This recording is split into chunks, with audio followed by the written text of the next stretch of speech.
Kothamangalam MA engineering കോളേജിൽ അരുണാചൽ പ്രദേശ് സ്വദേശി മിച്ചി മാർപ്പു ജീവനൊടുക്കിയതിൽ ശക്തമായ പ്രതിഷേധവുമായി വിദ്യാർത്ഥികൾ കോളേജ് ഉപരോധിച്ചു. പ്രതിഷേധത്തെ തുടർന്ന് ചർച്ചയ്ക്ക് തയ്യാറായ കോളേജ് അധികൃതർ വിദ്യാർത്ഥികൾ മുന്നോട്ട് വെച്ച ആവശ്യങ്ങൾ പരിഗണിക്കാമെന്ന് ഉറപ്പു നൽകിയതോടെയാണ് സമരം അവസാനിപ്പിച്ചത്. ഇയർബഗ് സംവിധാനം പൂർണ്ണമായും എടുത്തുകളയും.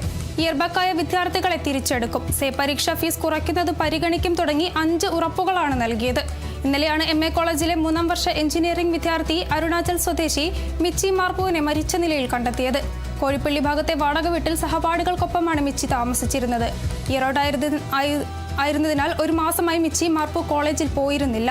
മറ്റെല്ലാ എഞ്ചിനീയറിംഗ് കോളേജുകളിലും കുറഞ്ഞ ക്രെഡിറ്റ് സ്കോർ 18 ആണെന്നും MA കോളേജിൽ മാത്രം 22 ആണെന്നും വിദ്യാർത്ഥികൾ ആരോപിച്ചു. കോളേജ് മാനേജ്മെന്റ് ക്രെഡിറ്റ് സ്കോർ കുറയ്ക്കാൻ തയ്യാറാകുന്നില്ലെന്നും മന്ത്രി അടക്കം ഇടപെട്ടിട്ടും കോളേജ് വഴങ്ങുന്നില്ലെന്നും വിദ്യാർത്ഥികൾ പറയുന്നു.